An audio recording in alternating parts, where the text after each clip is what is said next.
If you ride a bike in the city, you know that feeling of sweet relief when you approach where you've locked up your bike, whether that's a rack or otherwise, and you see your bike is still there. You may also know the feeling of rage when your bike or part of your bike is gone. Bike advocates say people's fear of having their bike stolen is one of the biggest reasons people don't bike more often. Regina police say last year they had 602 bikes reported stolen, which is actually down from previous years. Today on Blue Sky, we're talking to biking groups in Regina and Saskatoon who advocate for better bike infrastructure. They also run bike valets at public events so people can leave their bikes safely. We'll also hear from someone who works at a bike shop. We'll offer tips on the best locks. And we'll hear some wild stories about people getting their bike stolen and how some were able to get it back. If you have a story of your own, join the conversation. Call 1-800-716-2221 or email us bluesky@cbc.ca. Well, our guests today are all avid bikers, and they bring their own expertise to the show. In our Saskatoon studio, we have Gord Holtzlander from the Saskatoon Cycles Group. Gord, welcome to the show. Thank you. Very happy to be here. And in our Regina studio, Ellen McLaughlin. I almost called you. You hear that all the time, don't you? All the time. McLaughlin from Bike Regina, and Lawrence Vandelenden, one of the co-owners at Dutch Cycle in Regina. Welcome to both of you. Thanks for having me. Did all of you bike to the respective studios today? Sure did. No, I didn't. Is it because we're in gale force winds? No. I ride daily. I actually had 2 doctor's appointments this morning. Oh, okay. I have a good excuse. So for practical reasons. Yeah, You went with the motorized vehicle. Right. Gordon, Saskatoon, what's it like biking in 65K wind gusts? Okay. So the studio here is in downtown, and I live up Broadway Bridge in Nutana. So I came from my house down Broadway Bridge, where I had to gear down going down the bridge in order to keep pedaling forward against the wind. It was brutal. And, of course, you're being sandblasted because they haven't got the streets swept quite yet. And so it's nasty out there. Well, thank you for your service and making time for us today, for your effort to get here. Yes, and I have my bike tied up outside with my lock, so I will be one of those anxiously looking out the window when I leave from here to see if I still have a way to get home. When you say tied up with a lock, it's actually locked, right? You didn't just tie it with some rope and hope for the best? No, that's not hoping for the best. That's hoping for a lost bike. But yes, I heard what you're saying, yeah. Okay. That leads me to my first question, and you've kind of already answered this, but how worried are you, Gord, about having your bike stolen when you're out and about? Worried. I have a good U-lock. I use a cable in association with the lock to sort of tie everything up together at once. But actually, to be honest, in preparation for this, I was looking at locks, and I actually ordered in $400 worth of much better lock system. And I was telling the folks here as I came in, I said, I'm going to be very grumpy if I go outside to discover that my decently good locks have been cut and my bike stolen as I'm waiting for my really good lock to show. Anyway. While doing a show about bike theft. While doing a shop about it. Yeah. Ellen, what about you? Does it leave your mind ever when you're biking around? I perhaps bike around with too much confidence that my bike will always be there. I've had a bike stolen once, but I usually tend to leave my bikes in locations that are pretty well frequented. Like if it's on a patio, there's smokers outside, so there's usually kind of always eyes on my bike in locations I choose to lock up in. So you're just very confident that you've got the system down. When your bike was stolen, what happened? When my bike was stolen, it was locked onto the back of my vehicle on a bike rack in a residential area with not a lot of eyes on the street, and I left it for about 10 minutes. I was on the other side of That's it? Yeah. But it happens. Yeah. Okay. Lawrence, what about you? I mean, you own a bike store. Have you had a bike stolen personally? Let's not talk about the professionally. Let's talk about personally. Have you had a bike stolen? Once out of my garage, but that's the only time I've had a bike stolen. Many years ago, too. Did you leave the door open? No, they kicked in the door and took one of my bikes. Was it an expensive bike given your connection to the Dutch cycle? No, but it was my wife at the time. It was her bike that I built for her. Oh, no. And so she was heartbroken that her candy apple bike was gone. So I get them cheap, though, so that's a good thing. I get a deal on bikes, but it still You was. know a guy? I know a guy. But, but so that was the worst part about it. That was her bike. Yeah. But. Gord, have you had a bike stolen? Yeah, same kind of scenario out of my garage. And so now all the bikes in my garage are also locked up all the time when they're in my garage. Yeah. Yeah. Double security. Yeah. I am lucky, knock on wood, she knocks on her forehead, to say that I've never had a bike stolen. We always stored, when I lived with my mom and dad growing up, our bikes were always stored in a shed. I know now that that probably isn't as secure as we probably thought it was. And out and about, I always had a U-lock, and that works great until you lose the key. Yes. Let me tell you, that's a whole journey as a teenager with a lost U-lock. Have you ever had part of your bike stolen? No. Not me, no. No? Okay. No. Lawrence, there was this social media post. Really expensive bike. Literally walked out of your store? What happened? Yeah, it was written out, but yeah, it was close to closing, busy Saturday, chaotic in there, just amount of people and everything. Somebody, I don't want to, but yeah, somebody diverted one of the salesmen, and somebody just hopped on a bike and rode out. Has that ever happened before? Not recently, no. In the past it has, or test rides where they didn't come back. Now we're a lot more diligent with that, though, and don't just say, oh, yeah, try out a bike and let me know what you think in 10 minutes. There's ID and cards now we take before that. But, You let people test ride bikes. oh, yes. I did not know that. Yes. Okay. Yeah. So did you get this very expensive bike back? No. She gone. She gone. Yeah, no, I'm sure it's, and again, because of the social media thing, these people, I'm sure they know it's a hot meaning everybody's looking for this bike. It's either in a basement or out of town painted, and yeah, but she gone. What did it cost? What's the bike worth? Retail is almost $6,000. Ew. So yeah, it's an expensive bike. Okay, Gord, Ellen, you're both with cycling groups in Regina and Saskatoon. How big of a concern is bike theft among your members? I can. Yeah, go ahead. Yeah. So I don't have the numbers in front of me, but when we do put out regular surveys to our membership, we do find that the lack of protected infrastructure is the most common cause why people don't bike yet, but fear of theft is often the second most common cause. So not having somewhere to put your bike to lock it up is reason number one. And two. Reason. Oh, okay. Yeah. And what, say number one again for me? Number one is nowhere safe to actually bike.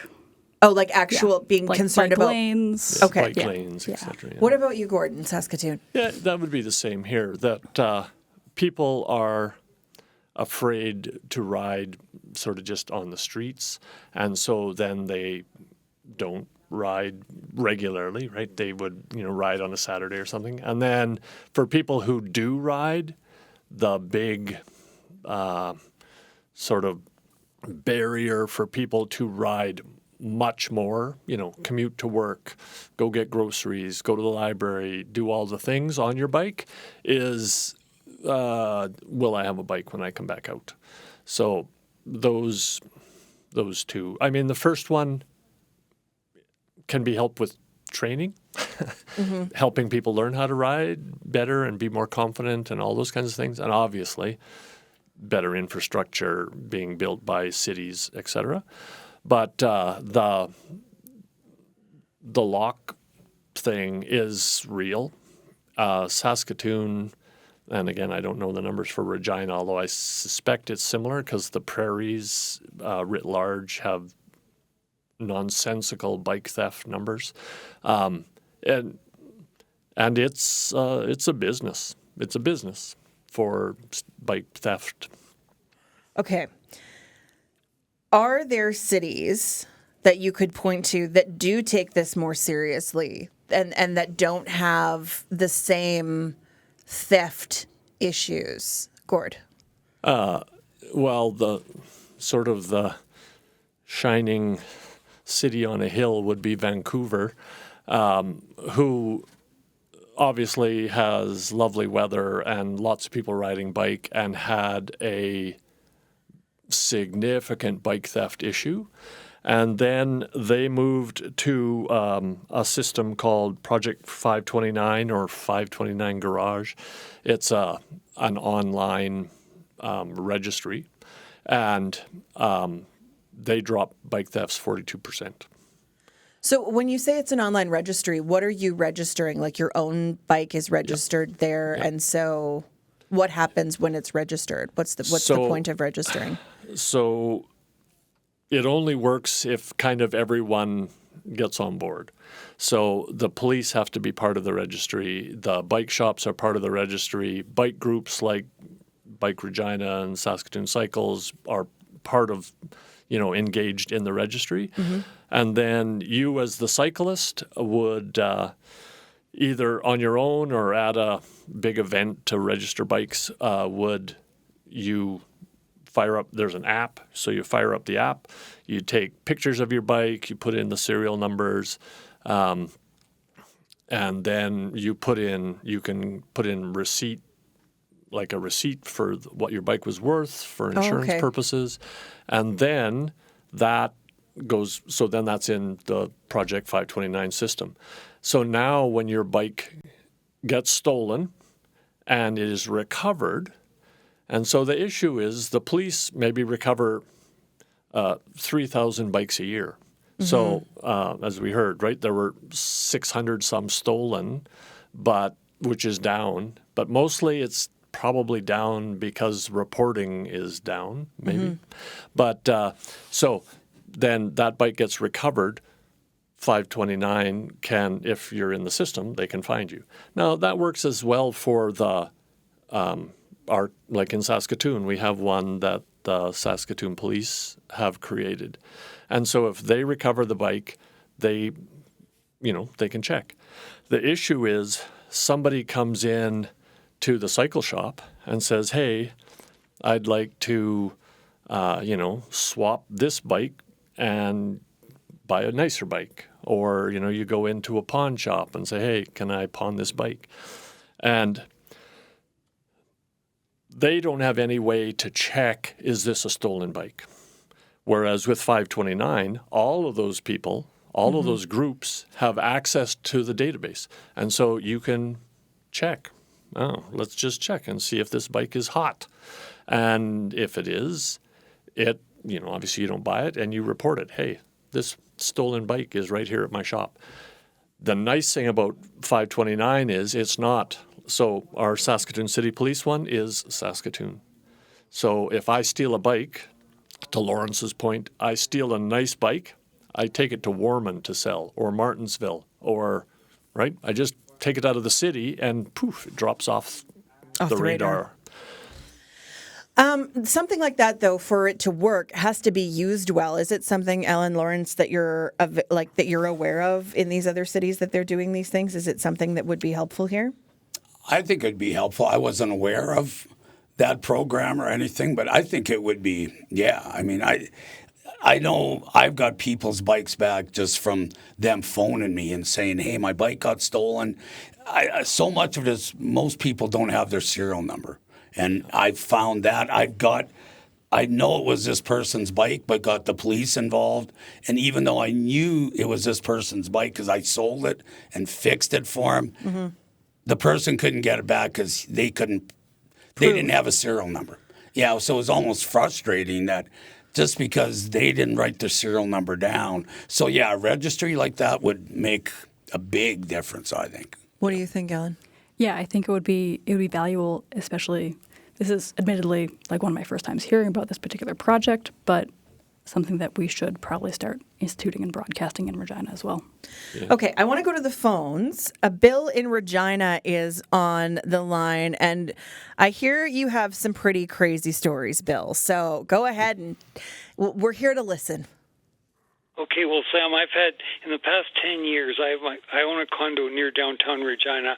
I've had 3.5 bikes stolen. Half? The most half, the one back wheel was taken off on a busy street in front of the Royal Bank downtown Regina while it was locked up. So that didn't prevent any. I suspect no one wanted to confront the thieves if they thought it was a theft. They just continued walking by. But the most brazen was when my bike was locked up on a Sunday morning, quiet street near downtown, and I came out and the thieves had taken the bolts out of the bottom of a 10-minute parking sign and just lifted the signpost right up and took my $700 bike, and the signpost was lying on the street. This was 10 o'clock Sunday morning, so that was the most brazen of the 3.5. I do have a $150 chain, a big biker's chain, which seems to have worked except for the half theft when the wheel came off. But you learn from every experience about what you could maybe do differently to prevent a theft. So, but yeah, it's downtown Regina is really. It's the lowest point for the highest point, or maybe for the thefts. But you just have to take every precaution, and the thefts of, well, in my experience, one chain was cut in a chain that I told was uncuttable was cut.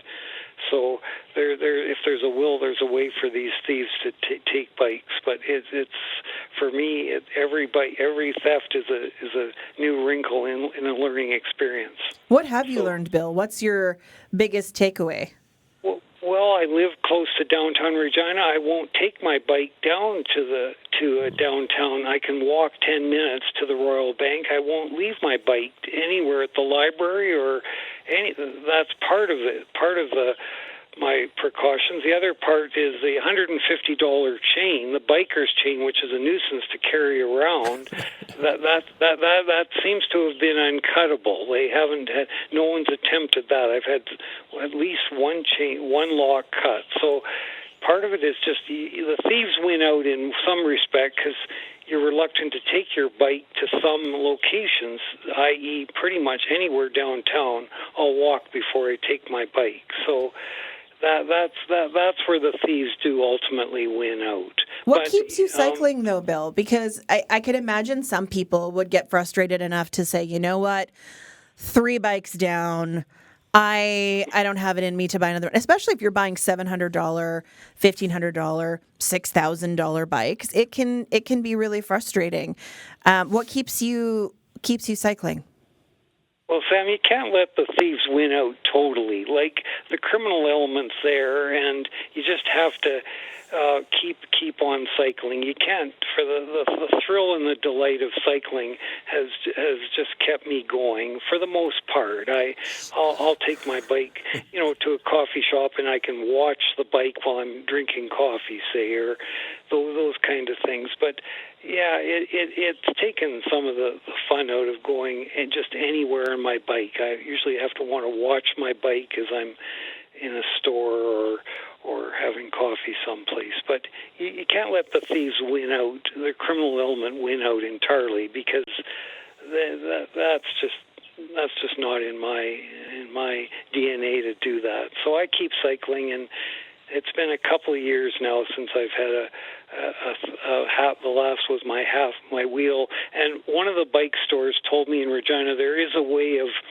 securing the front and back wheel with a different kind of bolt that makes, instead of taking it off in 2 minutes, they'd have to have a special wrench to take the bolts off. So that I had the bolts changed on the front and back. So little things like that can make a difference. And having to buy a $150 lock, all my bikes have been about $700. So to me, that's money well spent if that's going to prevent a chain from being cut. Okay. So that's the lesson learned. Bill, thanks so much for your call. Lawrence, before I move on, Can different bolts prevent people from taking your tires off? It'll delay the action by a few minutes. There's certain type of hubs where you don't need a wrench, so anybody walking by with his bare hands can take your wheel. They've come up with devices where you need a special wrench, but these thieves are packing, they got more tools in their backpack than I have at the store. Not quite, but they've got everything. They can get that wheel out in 30 seconds. They have angle grinders.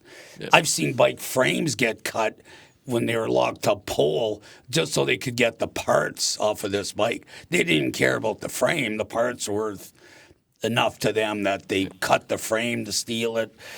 I've had people have their trees cut down in their backyard to get, so their bike got stolen that was locked to the trunk of this tree. The tree was cut and the bike was stolen. So, these guys are packing tools.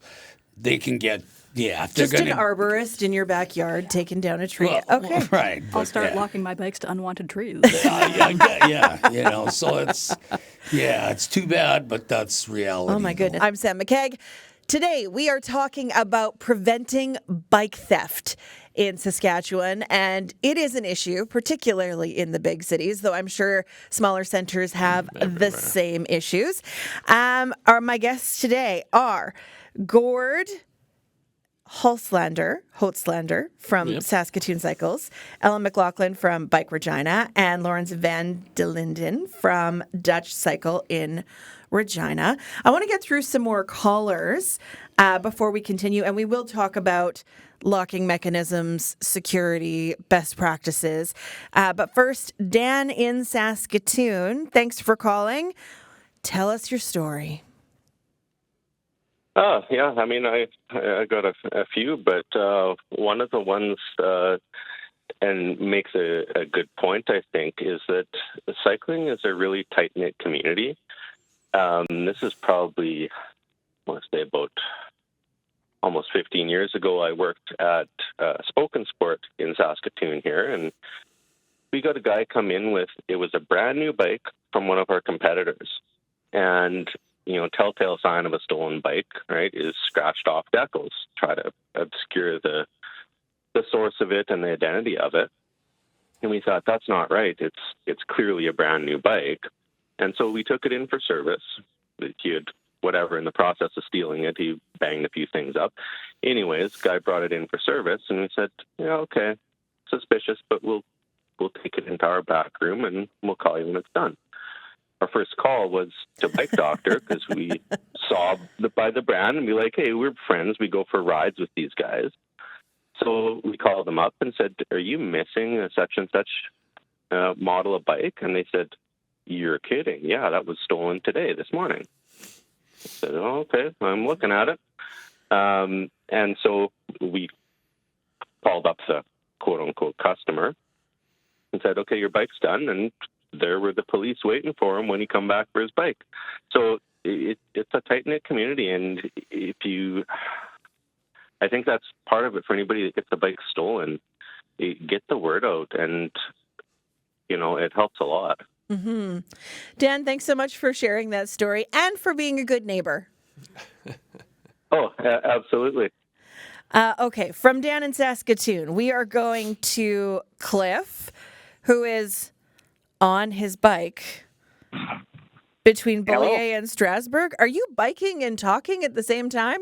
No, I had to stop on the side of the road. It's so windy. No one would hear anything I had to say. Cliff, I hear you have had several bikes stolen, but you have a triumphant reunion story. I do have a triumphant reunion story, and it's ironic that Lawrence is in studio with you guys right now, because he's the guy who told me one day that, hey, I think one of your old bikes is in the back of our shop. It had been a long time since I had seen it. It had been stolen years before, and I had replaced it, I think, 3 or 4 times by that time. Replaced and stolen, replaced and stolen, replaced and stolen. And when I went into the shop that day, and I was such a Dutch cycle parasite that I was there all the time when the last fellow was talking about it being a close-knit community.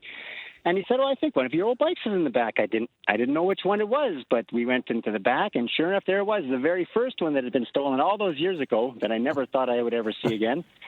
There it was, and so I took it home, and I just felt pleased as punch. I was so pleased that I wrote a little letter to, I think it was Bike Magazine, and told the story of how I had gotten my bike stolen and how people shouldn't give up hope and yada, yada, yada. And they liked it so much they gave me the Letter of the Month prize. So I had my bike and the prize. So it was a double triumph. Lawrence, does that just warm your heart? Oh, it does. And I know Cliff. Hey, Cliff, how's it going? I paid him to phone this in. None of this is real. I still see Cliff to this day all the time. And yeah, that was a really, it was awesome to get his bike back after 4 or 5 years or whatever it was. And he got all teary-eyed. Just kidding, Cliff. But no, it was a really nice reunion to see, and I was glad to be part of it. Yeah. Cliff, how many bikes do you have? Like, how many bikes have you owned? Oh, have I owned or do I still have? I think I still have 6 or 7. And over the years, I've had 4 of them stolen. I got that one back. And so, yeah, I think I have about 6 or 7. I probably had 10 or 11. What kind of bike do you prefer to ride? I'm just curious. With a connoisseur of bikes, what kind of bike do you prefer to ride? Well, really, it depends on where I am. And if I'm in the city, if I'm riding my bike in the city, my sort of rule is to have a bike that's worth less than the lock I'm using to lock it up. Oh, my goodness. We're here. That's the second time we've heard that. Is it? Well, it seems to be very true. Actually, the bike that I'm riding today is one that I got from Larry. He had one in the back, and it needed a little bit of love, and so he passed it on to me, and I've been riding it ever since. So nice. Okay. We have a long history. I don't even want to know how long it is, actually. Well, Cliff, thank you for sharing your story of triumph. That does give people hope. Well, that's true. Never lose hope. You never know when it might turn up. Good luck out there in that wind. Okay, thanks a lot. See you, Cliff. Yep. Yeah. Lawrence, do you prefer to be called Larry? Is that how people know you? I don't have a preference, but I'm Uncle Lawrence to most people. Because my nephew, my partner, I'm his uncle. So, my son's name is Larry. So some people call me Larry. So you and your brother both have kids and gave them the same names that you have? No. Well, yeah, my son, yes, and my son's middle name is Fred, and my brother's name is Fred, and his son is Fred, and yeah, there's a lot of Lawrence and Freds. It gets confusing. I'm glad I clarified that very confusing family tradition. I have to ask though, do you know people's bikes when you see, like, do you know they came from you and came from Dutch immediately when you see them? Like in Cliff's case, can you, if you see a bike and go, oh, I remember this bike. I know that bike belongs to that person. Yeah. I mean, definitely, and I know there's been cases where, I know the person had their bike stolen and somebody else brings it in for repair, and I know it's their bike, and I've tried to give it back to them, but you can't. Like, the police get involved, and unless that person has the serial number, there's nothing you can do about it. So I really tell people, write your serial number down. Even if you put it somewhere 10 years from now, you'll find this number and think, what is this?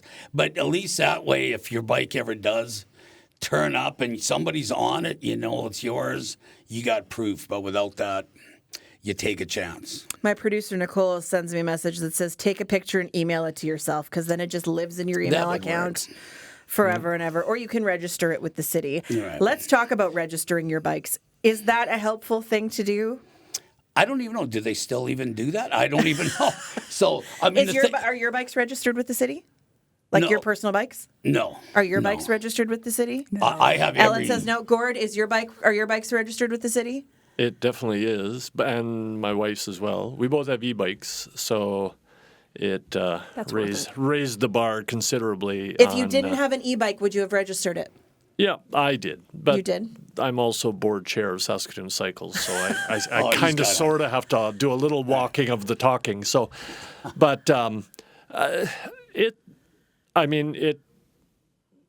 if it is recovered by the police, they know where to take it. You'll get your bike back. It's quite whiz bang that way. The issue just is how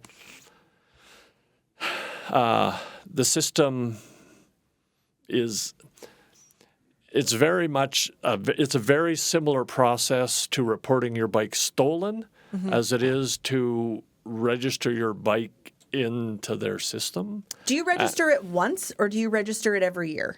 No, once. Yeah, you just put it in. So it's just a once. one-time thing. Now, the issue with that is if you make a mistake, you can't edit it. So you have to put in a second one. So I actually have 3 of my bike in. It's the same bike, but I appreciate your honesty, Gord. I just did fat thumbs things, and it happens. Yeah. It happens to the best of us. Okay, I do want to admit that we did invite Regina Police Service to be part of the program today. They didn't have anyone who could speak on the show today, but they did send along some information. So, cool. Here's what they say. They encourage you to register your bike through the bike registry or to have a record of your serial number. They say it's one of the main ways they can return a bike if they find it lost or stolen property. And they say many bikes go unclaimed due to missing serial numbers or other distinguishing or identifying information. So that's like what Cliff was talking about, or not Cliff, David in Saskatoon was talking about how bikes can be altered. They say people can go check if the Regina Police have it in their lost and found or any other property, but you need a serial number or identifying information to verify ownership. The bikes are not available to be looked at without documentation. You can't just go for a looky-loo and see if your bike might be in there. Auctions. Or that's a bike I like. That's my bike. Really, that is. Auctions are done by McDougall Auctioneers monthly. If bikes do not have a serial number, they're kept for 30 days and then they're sent to auction. If they do have a serial number, they're kept for 90 days. So this brings me to my next question, and then we're going to talk about locks. If you're looking to buy a used bike, how do you not become part of the problem? How do you make sure that the bike you are buying was not stolen? Lawrence, I'll start with you. Yeah. I've get people every day that buy bikes on used Regina or whatever the orifice Marketplace, whatever. And the serial number is filed out of it. And the people know it when they buy it, but they just, so it was somebody's bike, but you can't prove it. Like the person filed the serial number out, and it has parts from 3 different bikes on it. Like, that's what they're doing now, these chop shops. They'll put a different set of wheels in, different handlebars and stuff. So it might look like the person's bike, but it kind of doesn't because it has different stuff. And the serial number's filed out of it, or half of it is. And, it gets sold on Marketplace, and, that's how it is. So it's that people have to care that they're buying a stolen bike. Right. But a lot of them, I think they look at it, it was on used Regina, it must be legit. And, I paid $300 for this used bike that half the time you can't even fix properly because it's just made with a mishmash of parts. And you feel bad for them, but so it's, When it comes to the cycling groups, what do you tell your members when it comes to buying and selling bikes? Well, if you're going to buy a bike, buy a decent one. I get it. So a lot of our membership will have a good bike or a good bikes, which they would ride on long rides and, all the things. They would have a very good lock for that good bike, and they would never leave it, they would never commute with that bike, because then you leave it somewhere for 8 hours, and that's just too much time. And so, as I said, it's a business. So there are people in our city who have a route, and every day they will go and they'll check the Polytechnique lockup yard, and they'll check the elementary school, and they'll check the university, all the places where there's bunches of bikes. And they'll have a list of parts, and they'll have a list of brands. And if they find something that they are interested in, they take a peer at it. And if it's simple, if it's the quick release back wheel, zoop, they walk off with the quick release wheel in hand. If it's something else, either right then and there, they just drop their backpack on the ground, pull out the angle grinder, tear off whatever is holding the bike, put it all back on their back, hop on the bike and ride off. And they're there every day. Okay. Let's get to some emails and then let's talk about locks. So first, we're going to talk about, Nicole, can you scroll up so I can read those 2 emails really quick? I have a screen in front of me. I'm taking back that. So Colette writes, if I need to ride a bike somewhere that I have to lock my bike outside, I ride an old bike that I don't mind getting stolen. My good bike is only for rides, never ever for locking up. Michael in Regina emails, this may sound draconian to deter bike theft, but I'm thinking of going back to creating a bylaw that makes licensing bikes mandatory. 15 per year for an adult, 5 for children. License would be to attach to the bike and naturally part of a registry, subsidized for low-income families, in addition to making helmets mandatory. No helmet provides an excuse for RPS to stop anybody not wearing one to check on the legitimacy of the owner and give a warning or a fine for violating the bylaw. Not sure if it will work, just a thought. Take care. Let's go to the phones and let's start talking about locks. Robert in Saskatoon is on the line. And Robert, I hear you have a suggestion. I do. Yeah, I go everywhere by bike and I do all my shopping by bike, so I could talk for hours about strategies I have to avoid bike theft. A couple of them are, park outside of a busy cafe or something in a visible spot. Encourage retailers to put bike racks in places that are really visible. When you go to a conference or a hotel or something like that, often they'll let you bring your bike inside and just park it in an empty room somewhere. But in terms of bike locks, if I can mention a specific brand name. You can mention whatever you like, Robert. Great.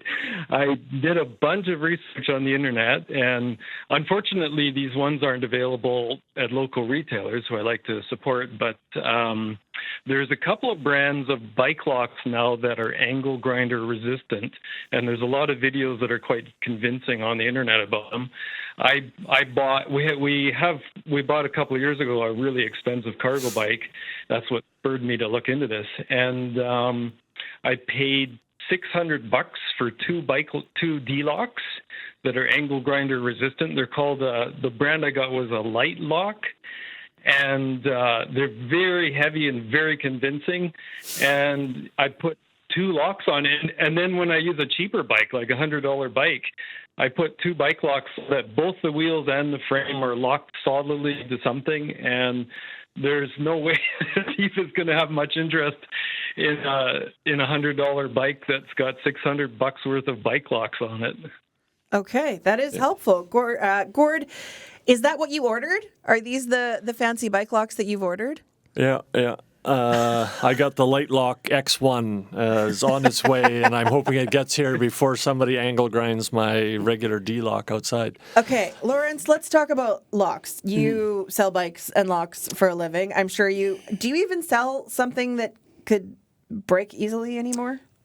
Oh, yeah. I mean, there's still, they're $30 locks that some people prefer to buy. And some people, maybe that's all they need if they have a $20 bike, But I mean, although I haven't heard of this company's locks, and I'm intrigued by that. But, I mean, yeah, we sell anything from a $30 lock to a $300 lock. Tell me about what you brought in with you today. It's just a very, this, like a cable lock like this, is something they're going to cut with a basic pair of wire cutters. I'll use something like this. You can cut that with wire cutters? Oh, yeah. Okay. Like this, it'll take about a minute to get through. I'll use this so even on again, I don't ride my real good bike as a commuter bike, but if I'm running into, get a pack of gum on the way to work or a donut, still lock your bike up, because I hear so many stories about, I just went in this place for a minute and I could see the guy.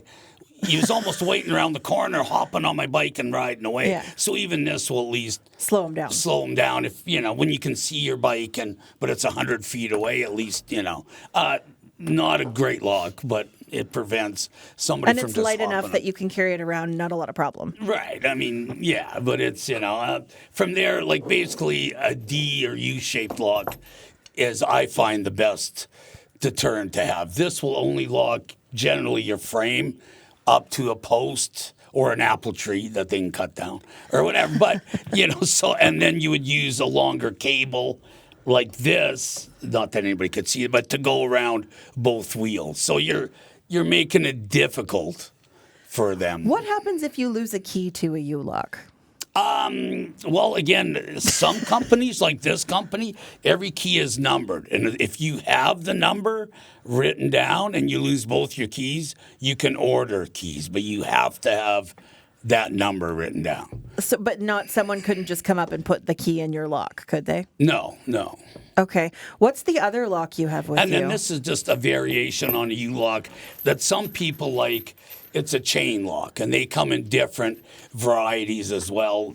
They're a little bit harder to cut with an angle grinder because as you try to cut it, it flops around a lot. Where a U-lock is like a very solid, if you got an angle grinder and they got 10 minutes, they're going to get through this. How many locks should you have on a good bike at minimum if you're locking your bike up for work for the day? A minimum 2, I'd say for sure.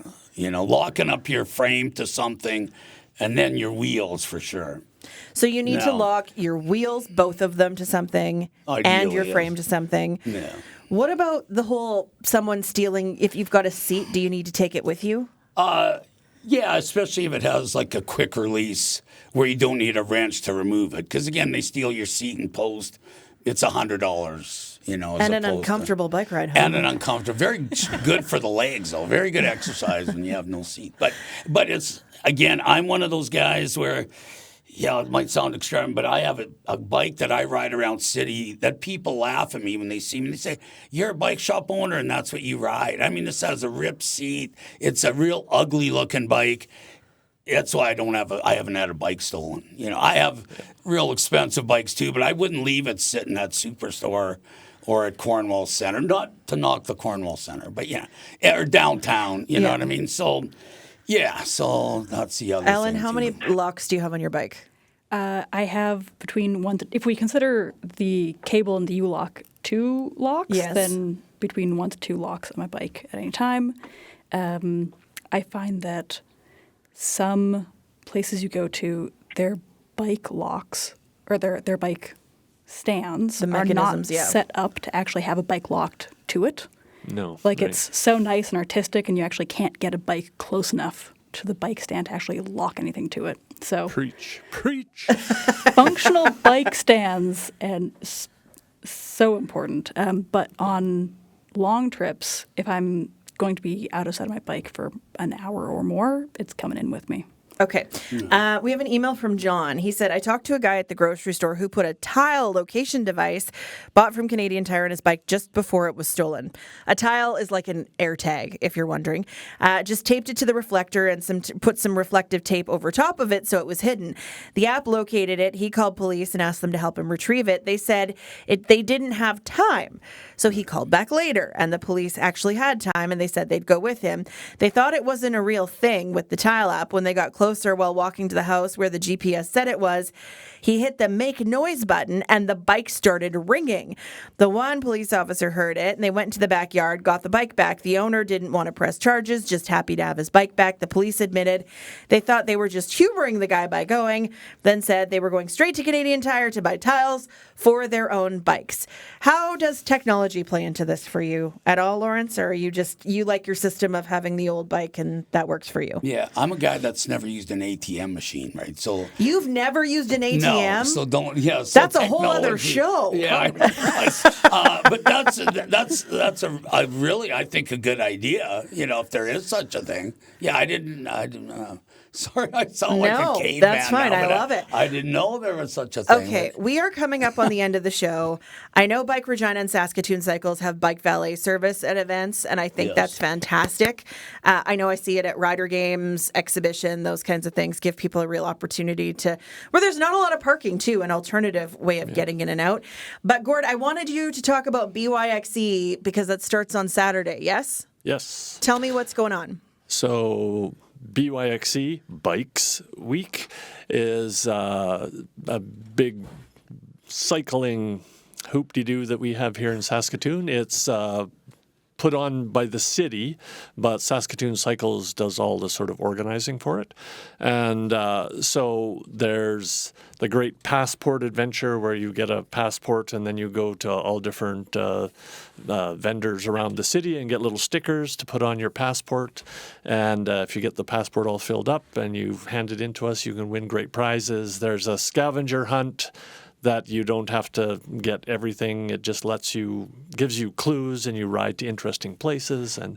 And then Thursday, next, what day is today? A week from today? A week from today is Ride Your Bike to Work Day, and then we have a number of stations where people will have set up snacks and hot drinks and things between 7 in the morning and 9, and on your way to work you can stop in and have a snack on them and ride your bike to work.